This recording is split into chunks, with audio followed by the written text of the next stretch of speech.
everyone, welcome to i360 Edutech first session, Mapping Indonesian Edutech and Workforce Tech Landscape 2021. My name is Danang Juffry from Innovation Factory. I will be your moderator for this session. Please join me to welcome these three amazing panelists we have today. First, we have Maria Space, CEO and co-founders of HolonIQ, and Wayah Wiroto, Managing Director Endeavor Indonesia, and Alamanda Shantika, co-founder of Binar Academy. First of all, to all panelists, thank you so much for taking the time to participate in this panel discussion. Let's start with an introduction. Your name, a brief background about your company, and your favorite books of education. Then I will start with me. My name is Danang Juffry from Innovation Factory. Innovation Factory is the most active tech ecosystem builder in Indonesia. And we have a lot of programs and initiatives to help local and global startups to thrive in the Indonesian market. This event is one of the many initiatives. My favorite books on education is something that sometimes makes me cry when I read it. It's multivariate data analysis. So I read that book in my undergraduate when I studied engineering, and then I read it again when I took my MBA. It's said that it is the foundation of big data, but it's so hard to understand. But nevertheless, I got an A, so all the hard work and tears paid off. Then for the next introduction, let's go to Wayah. Wayah, the screen is yours. Hi, my name is Wayah Wiroto. I'm the Managing Director of Endeavor Indonesia. Endeavor is a world's leading community of high-impact entrepreneurs.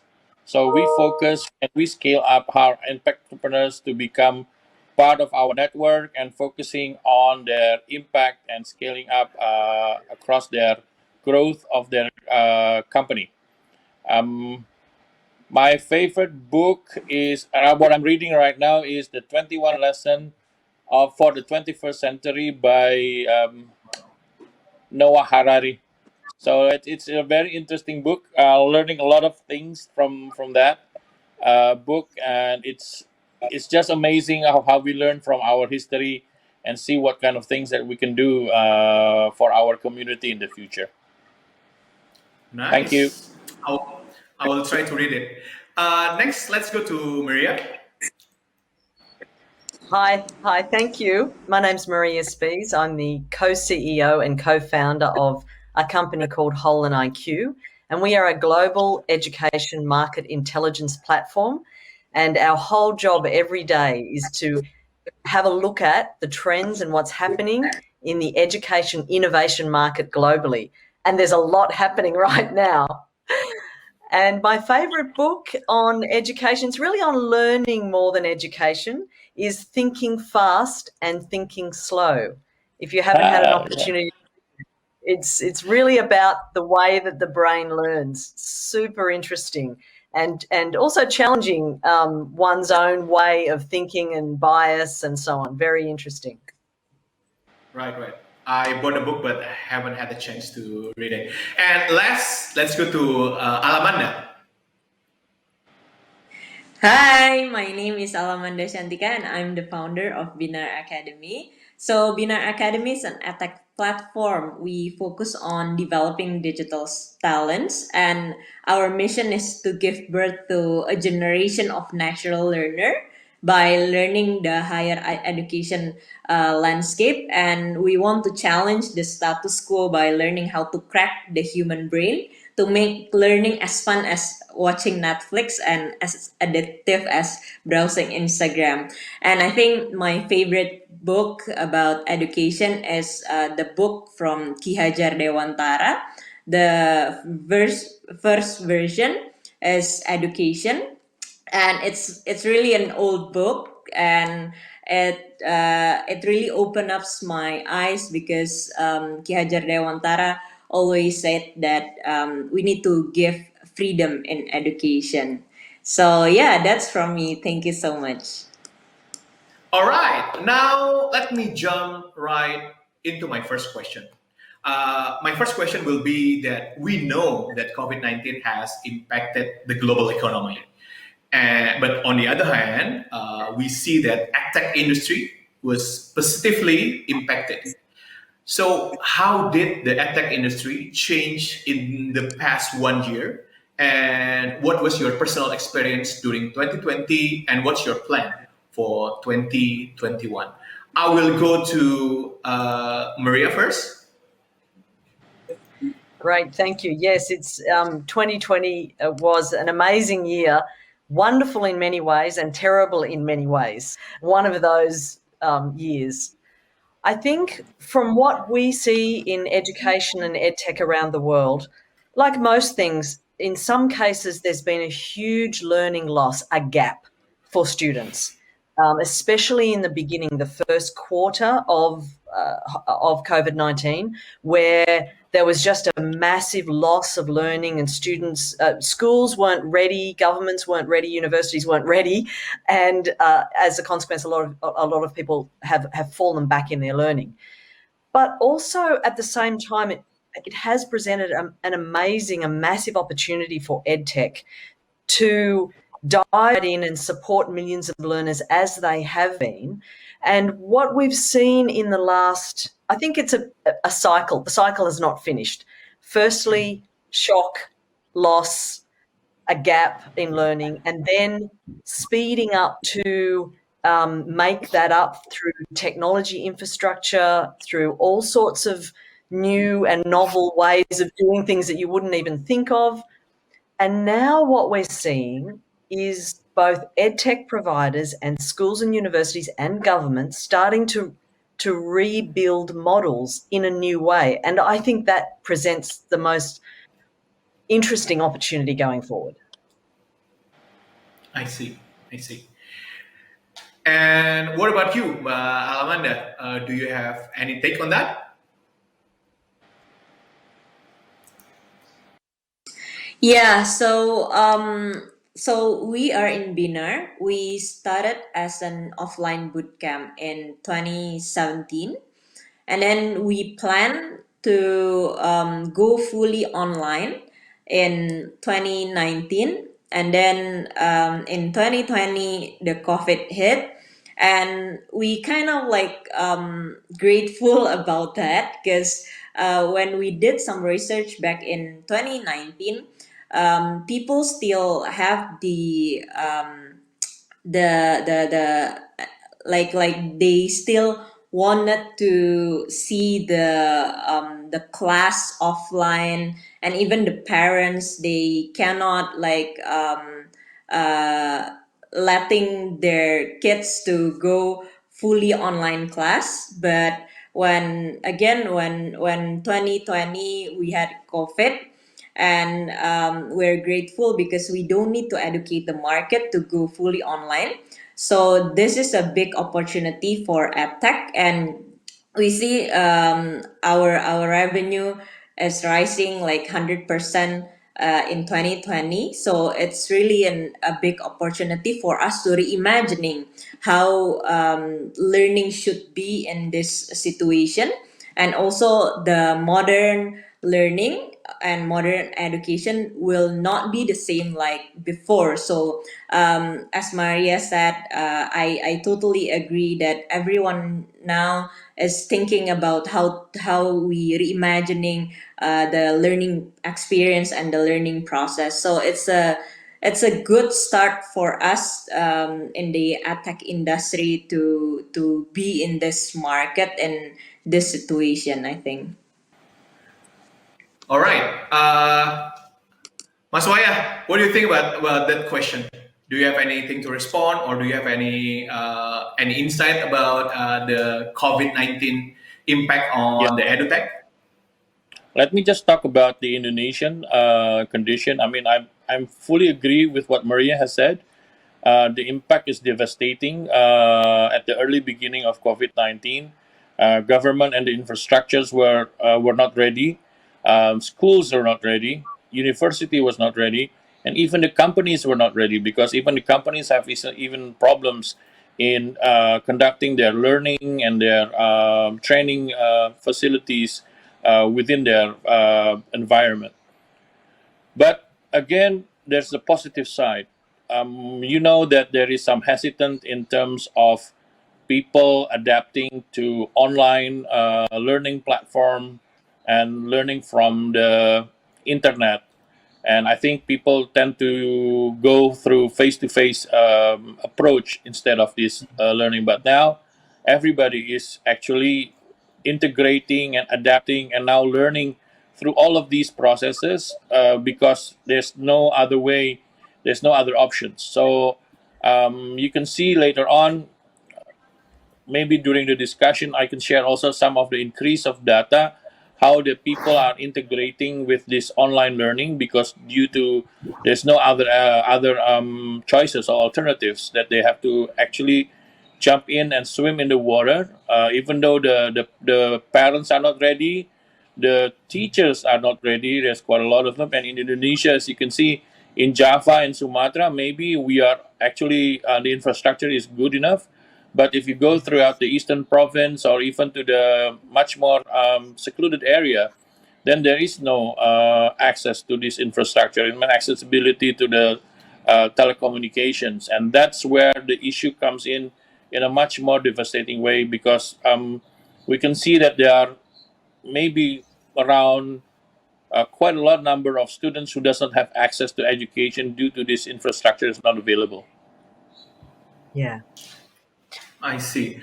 Yeah. If I have a follow-up question on that, Mas Wayah, how do the people in the secluded area, as you said, adapt on the situation? Because it's adapt or die, right? Because they can have the education, people cannot go to school. So how usually the people out there is just they're not going to school or they're just coping with limited resources. Do you have insight on that? Yeah, I mean, I cannot say it across all Indonesian data because I don't have that data with me.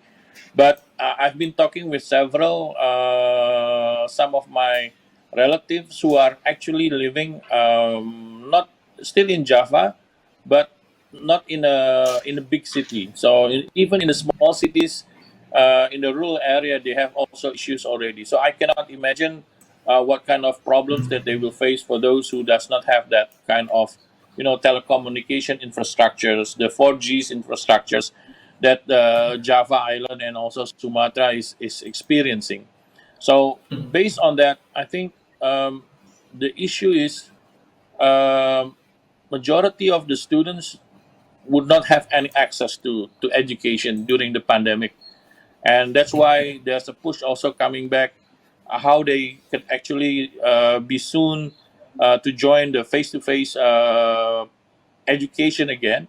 It's not because that they are forced to do that, but it's just simply because they don't have that infrastructure and access to education through online system. So there's no other way for them to, in order for them to get the education, they have to go to school and do that face-to-face learning process. So I think there's a mix of positive and negative, but I think the negative impact is quite huge for Indonesia in terms of the education and learning. And I think because of the geographical and diversity of the island situation that we are located here in Indonesia, it kind of like make everything a much more complex issue that is faced by the education system at the current moment. Yeah.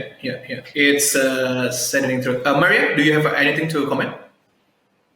Yes, I just wanted to comment on the governments around the world are starting to rethink what it means to provide access to education. Because before the pandemic, access to education means a school somewhere close every so often, in a country, and a teacher and the facilities in a school. And they provided those, and that's access.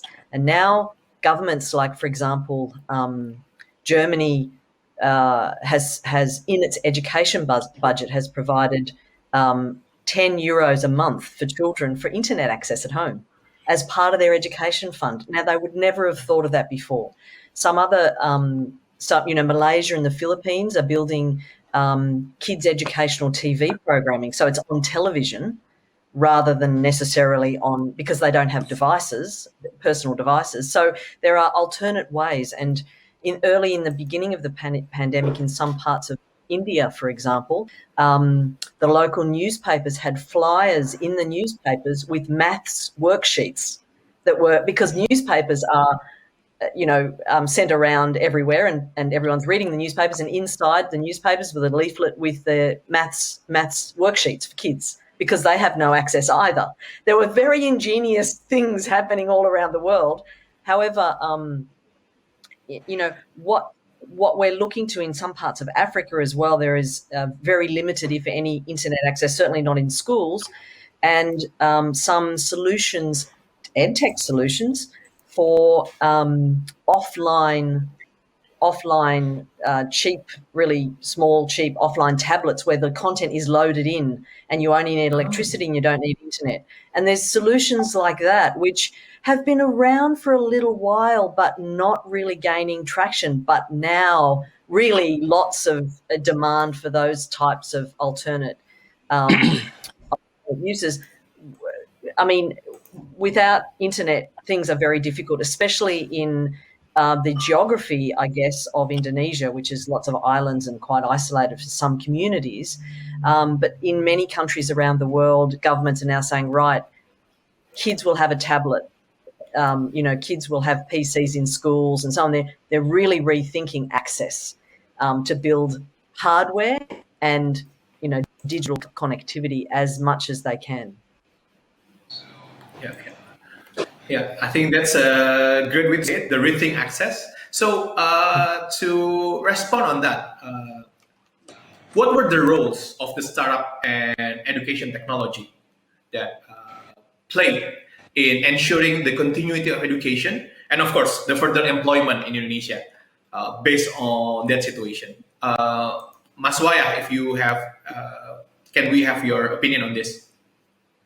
Well, I think the government, or even maybe the community and the society, has not seen the magnitude of problems that COVID-19 has brought us in our presence.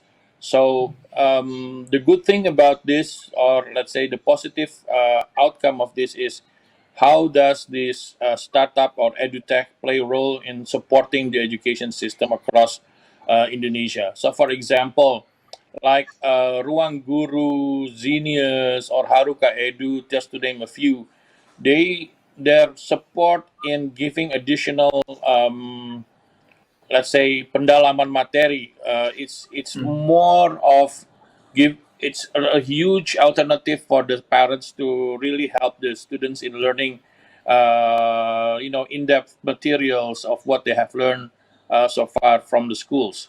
And with the school system being adjusted at the very beginning of COVID-19, I think the materials that was actually provided by these education technology startups were the first options that the students and the parents went as an alternative. So I think that's the role of them. It's very important. And with the penetration of the internet economy in Indonesia, it kind of like improves the accessibility of these services that the education technology startups have already provided.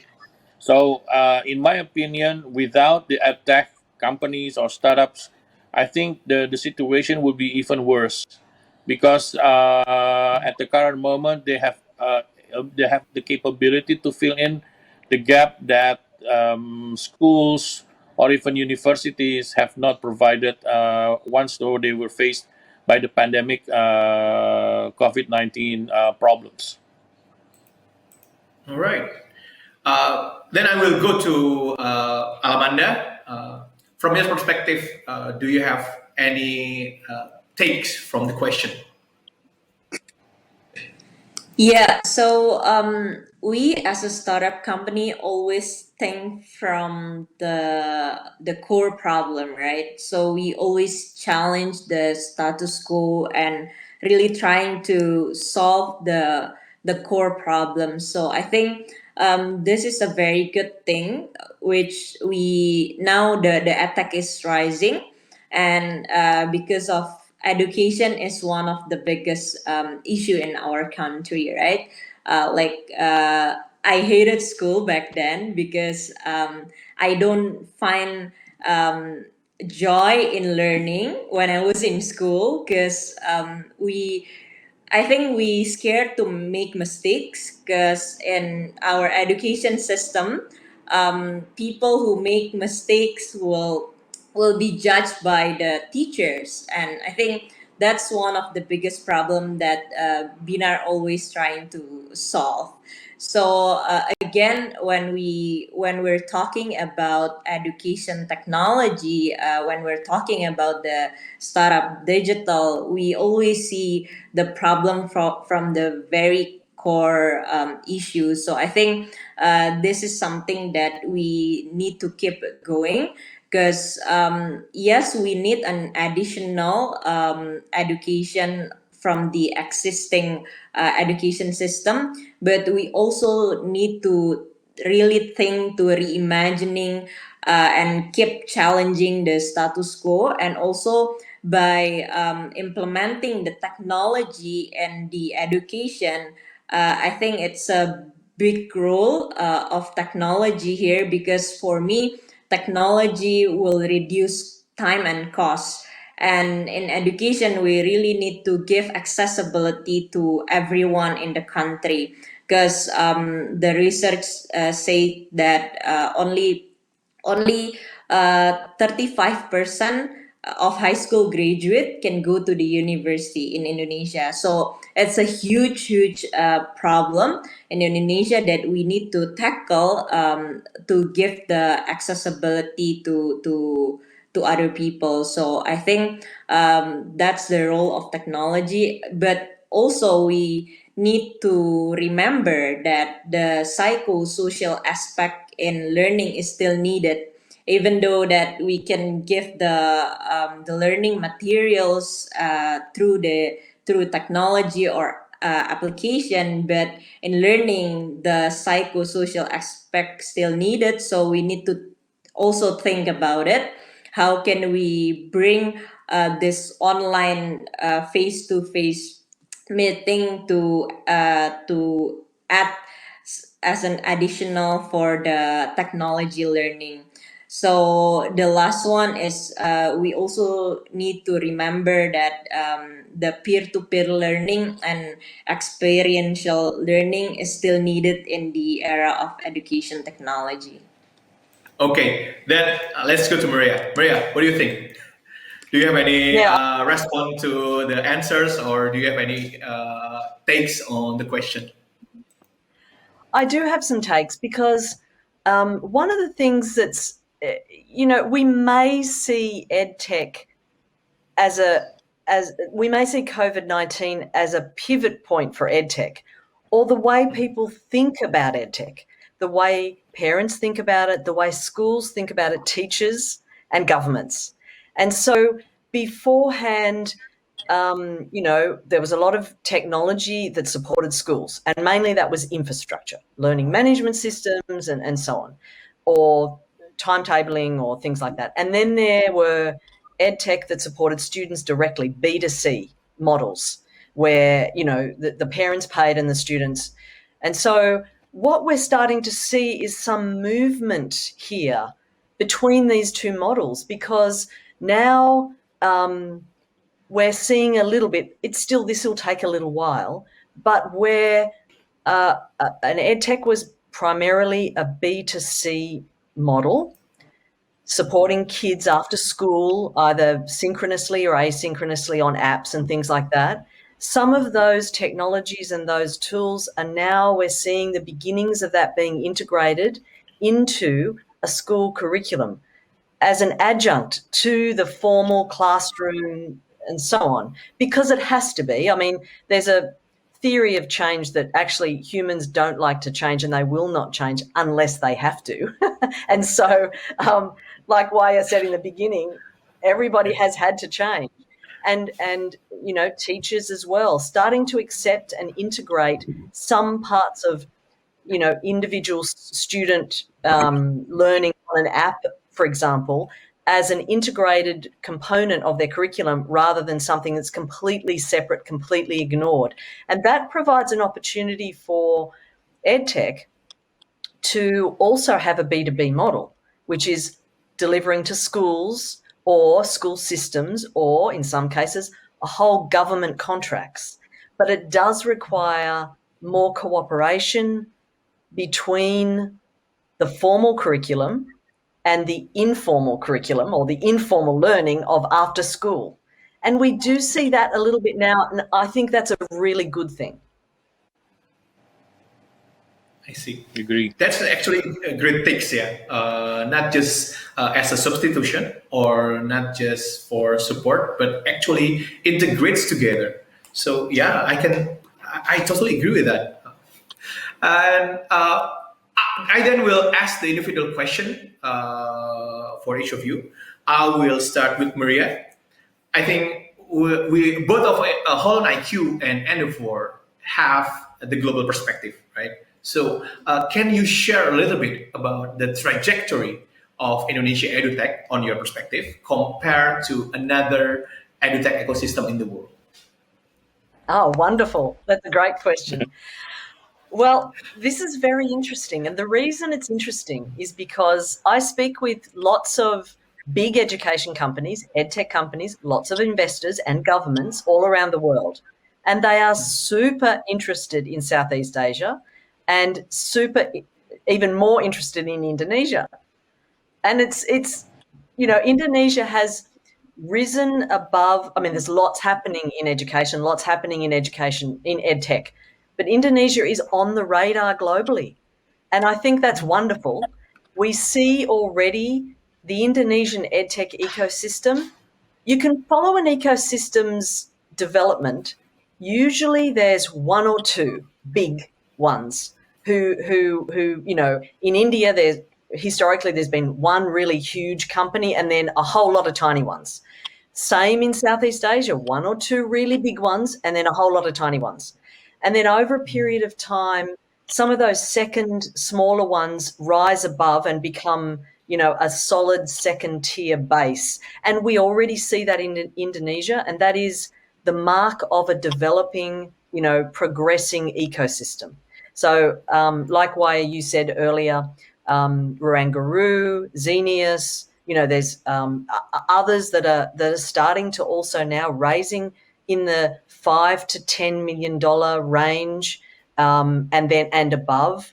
And so it's just wonderful to see that development, because what it builds is like a triangle of a strong base across different parts of the sector, rather than everything being in after school tutoring, like a deep vertical. Just one slice is like a it's too thin. It's not. It doesn't have a solid enough base. But in Indonesia, we do see actually teams growing up and raising money and getting product market fit and so on across the whole spectrum. And that is for the ecosystem, it's a bit unusual in a developing, in the Southeast Asian region, for example. You don't see that very often. It is great to see. And Indonesia's got such a massive population of young people. Obviously, there is a big market to be sort of looked at there. And also culturally, of course, education is incredibly important. And so all these favourable dynamics lead to the world looking at Indonesia thinking, oh, is that an opportunity? And so I think there's a lot of attention on that, on Indonesia, especially in the K-12, in that sort of youth population, compared with other economies that that others might put into the same sort of economic bucket. But actually there's some very unique characteristics. Of course, there are also challenges with those unique characteristics, but I think I've said enough. I'll let Wayah talk now from your experience. Yeah. All right. I will ask this then, Mas Wayah. let's talk about the entrepreneurs. So, can you share from your perspective what the entrepreneurs or the startup founders should have to crack the education problem in Indonesia or education opportunities lah? Okay, well, that's very specific question.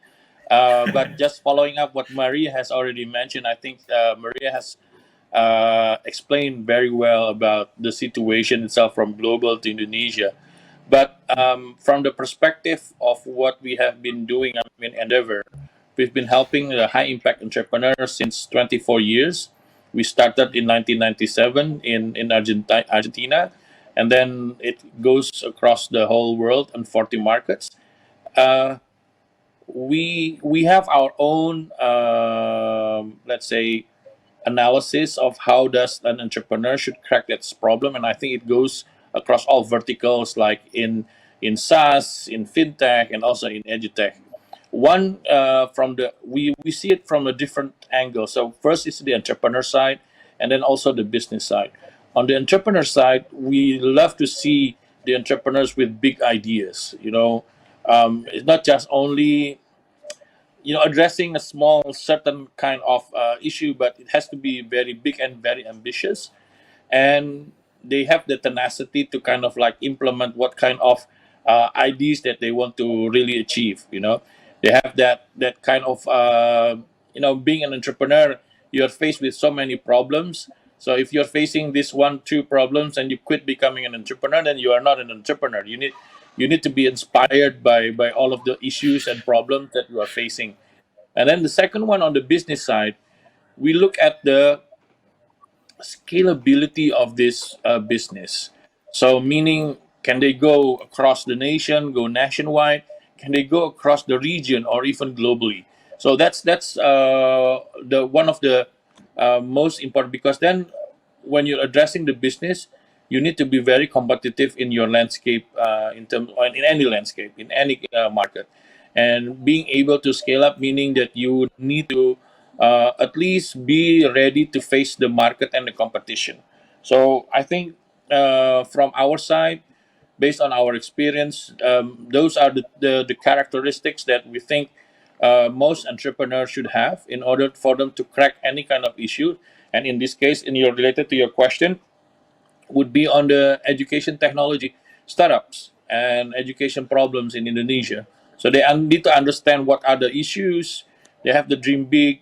They have the tenacity, and on the business side, they have the capability to scale up. Yeah, yeah. Wow, definitely. That's a great things from your side. I mean, next, Alamanda, because you are actually on the Yes. tech business. Can you share about Binar experience as a local player?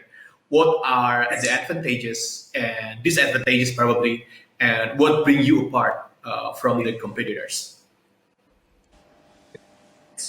Yeah, so when I first built Binar, I came from a problem that we're facing in Indonesia, and it's a huge problem. Again, we have like a huge gap in digital talents, and I felt this by experiencing myself when I was in Gojek, when I was in Kartuku, building all the digital startup, and it was really hard for me to find the right talent to build my product. And then so yeah, I think that's the core issue that we're trying to solve, and we dig deeper into what makes this issue rising. So based on my experience as well as a private tutor, um, the talent gap has three core problems, which are: the first one is the poor learning experience. The second one is the high quality education is expensive in Indonesia, and the third one is the employability, the mismatch between the what the industry needs and what we taught in school.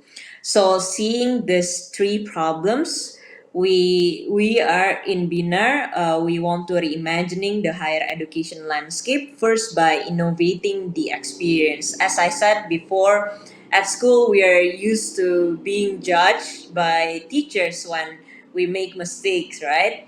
As a result, we are scared to learn because we are worried about making mistake. But in fact, learning happens when we fail.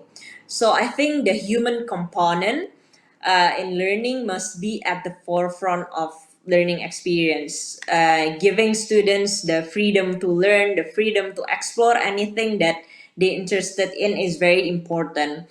Because by doing this, we can develop their intrinsic motivation and curiosity, also the social emotional well-being, without again compromising their self-confidence, self-worth, self-esteem, and the emotional intelligence, so we can unlock their true potential.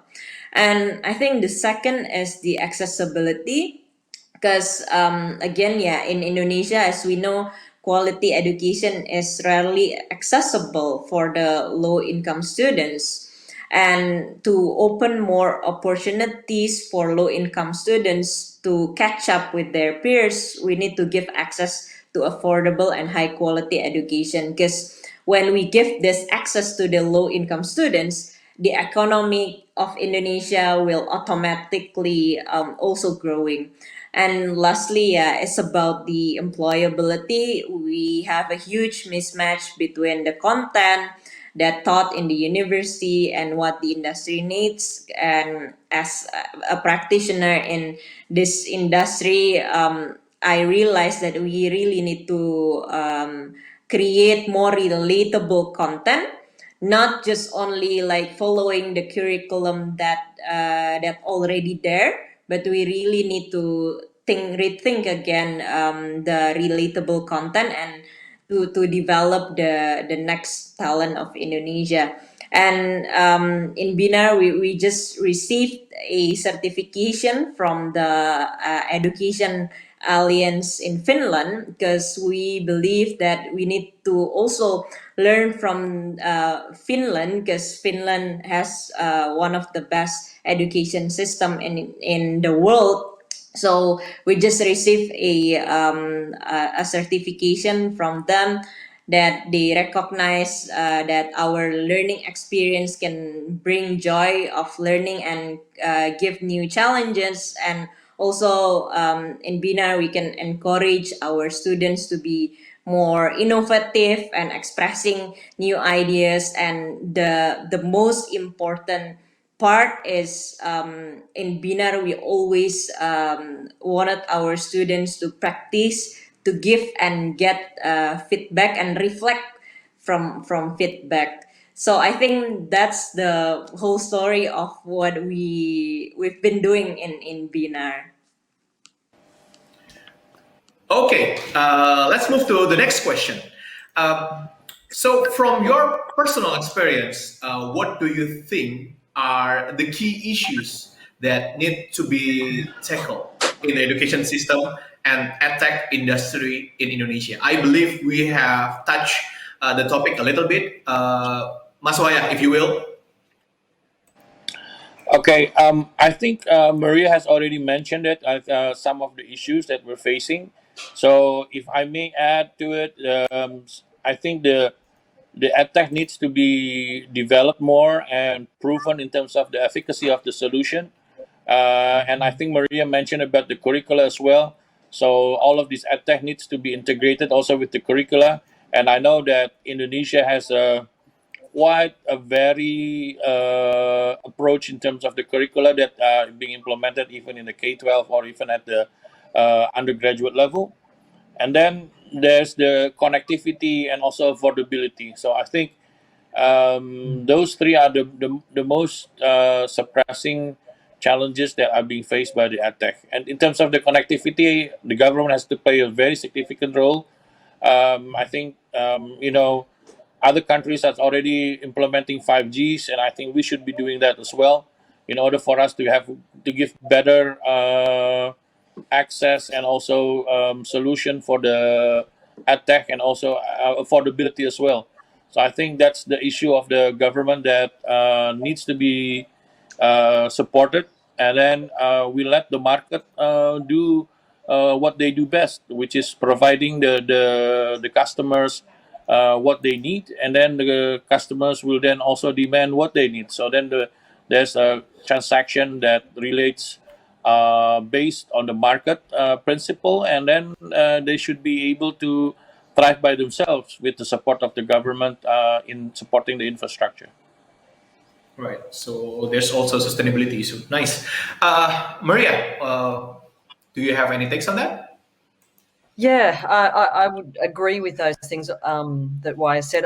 I guess all edtech in every country has, there are some elements which are similar in terms of challenges, and one of those, which may be more exacerbated in Indonesia, definitely is access.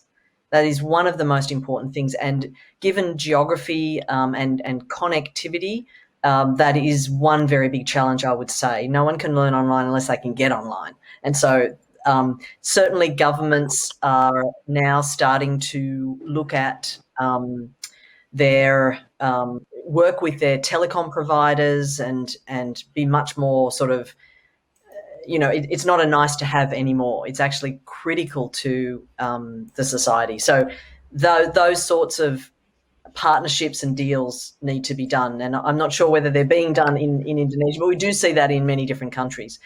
And one of the other things I think is, one of the other challenges, which is there everywhere, is teacher training. It's not just content, it's content and curriculum and learning design and delivery and interaction. And that all wraps together in a learning experience for a child or an adult. And it is mostly controlled or dominated by the teacher, because they are the one that wrap the content and the activity together to produce learning and then assess the learning. And so if teachers are not skilled in how to design for digital, or even blended, or with digital as an adjunct, then it's not going to happen at all, or it's not going to happen very well. And so I think teacher training and support through that change is incredibly important. And again, certainly in K-12 systems, the governments, it's not an EdTech issue. I mean, EdTech can provide a solution to that, but governments and schools need to also think very carefully about the skills of their teachers. Right. Wow. Yeah. I think on this discussion we've been missing that about teacher training. Then, Alamanda, do you have anything to add to the discussion? Yeah, Mas. I think I have touched three core issues that Binar is trying to solve, which is accessibility, employability, and also the learning experience, right? So I think we still need a lot of attack players that also trying to solve this problem, because we cannot solve it by ourselves. So yeah, I think that's the biggest challenge that we can together solve it. And I think again the most important thing is the learning experience, because I feel that we never touch on this since maybe 30 years. So we really need to put our students, our people in the forefront of everything. We need to think about their social emotional aspect, and how can they find a joy in learning. So yeah, that's from me. All right. So the next question is then, how can the ecosystem support the growth of edtech startup Indonesia? When we talk about ecosystem, we probably talk about the government and of course the other part of the ecosystem like the university and etc. I will go first to Maria. From your experience and your perspective, in Indonesia, how can the ecosystem support? Yeah, I mean, it's a really great question. Each ecosystem is slightly unique because context is different. But one of the things that persists across all ecosystems for them to be successful is cooperation between the key stakeholders, and not facilities, but initiatives and opportunities to collaborate. And so, there might be, for example, with EdTech, there also has to be capital. I mean, there needs to be capital flowing into the system. So schools and edtech entrepreneurs and technology companies and employers and universities and government can try things out, schemes to support. Say, for example, there's a really great example in Japan where the government has one department of the government has built an edtech scheme for schools, where the schools get reimbursed all the costs associated with implementing and trying a new edtech. And they go into pilot schools and things like that. And because one of the big problems, of course, it takes a long time, it takes a lot of effort, and takes money to try new things in education, because you can't. I mean, we're talking about kids and adults learning here. This is important. You don't take too many risks with that. You have to do it carefully, and so therefore it takes time and money. And so they have put schemes in place, and that seems to be working. That works in that context. In Indonesia, there would be perhaps other schemes that work, but certainly cooperation between the stakeholders is incredibly important. Right. Then, Alamanda, from the perspective of the startup itself, what do you think? Yeah, again, I really agree with Maria, and we really need to collaborate together. Like, because I feel that building an education product is not the same as when I built Gojek, right? Because we cannot get instant result from what we did.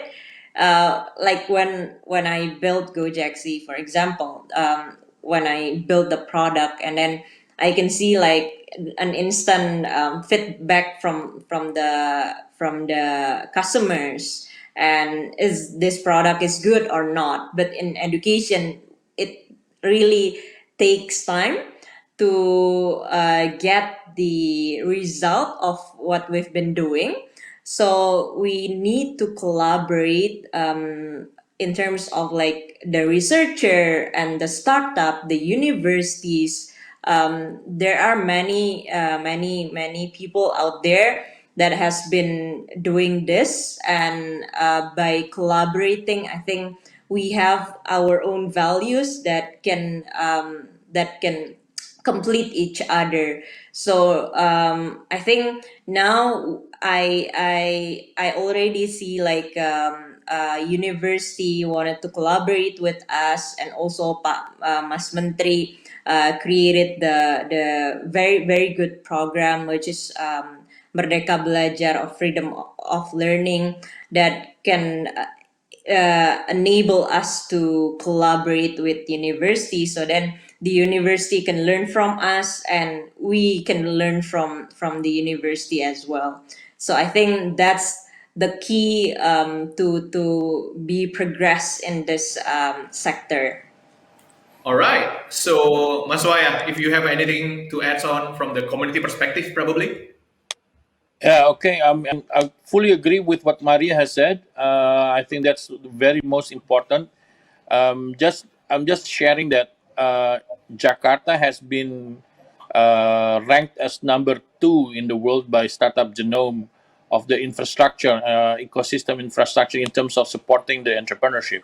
We lost just only to Mumbai because we lost on the talent perspective. So again, like Maria has mentioned about access to capital is most important in order for any edtech to strive, and then access to market in this like commercial introduction, growing or support to growing to another market aside from Indonesia, and then access to talent. And on top of that, I think the infrastructure of mentoring that's also supportive for startup to really grow very fast. And I think that kind of services or availability was not even present in, let's say, 5 years ago. And Indonesia and Jakarta has been very fast in terms of the improvement in terms of that. However, we have not seen that to be across the Indonesia. So it's still, I think, Jakarta or big city centric. That kind of peer-to-peer connections, where then the early startup can actually have asked the seniors to learn about what are their advices and everything and so on. So I think, to summarize it, like what Maria has mentioned, access to support in terms of the stakeholders, but capital focusing on market and talent, and then also the ability of the ecosystem of stakeholders to continuously supporting each other in terms of the peer-to-peer connections. That also very important ecosystem that is needed in order for the entrepreneurs to strive. Yeah. I believe that's also what's been happening in the great ecosystems such as Silicon Valley or the other great ecosystem. Yeah. True. All right. Actually, the time is a bit against us. So before we close the session, I want to have like a closing statement from each of you for the education stakeholders in Indonesia. Mas Wayah, please give us some closing statement. I think this is a very great opportunity for Edutech in Indonesia to strive. So please don't miss out the opportunities. Be brave and also be innovative in your approach. And then don't hesitate to establish your startup, or even those who have already established it, grow it even bigger. And then definitely you can also discuss this with Maria, because she's actually looking at the global edtech companies landscape. All right. Thank you very much, Maria. Let's please give us the closing statement from you. Great, thank you. Indonesia it's such a great opportunity for so many reasons. And I would say that this is the time not to miss that opportunity. It's there for a period of time. For those who are entrepreneurs, work hard with your stakeholders, and in particular with your customers, and they may be governments or schools and teachers. And for those people who are building the ecosystem, try to not be too top-down controlling of it, because that's not the way an ecosystem is built. From the bottom up, in many locations, like Wayah said, allow interactions to happen naturally, provide opportunities for interactions to happen, and support trials and experiments, and allow things to fail. And that's the way an ecosystem grows very well. I think that Indonesia has got such a great opportunity right in this period of time. All right. That's great. All right, that's a wrap. I hope all the audience get great insights. I know I do. And Maria, Wayah, Alamanda, again, thank you so much for taking the time. And until we meet again, stay safe, everyone. And I will pass it to our MC. Bye-bye.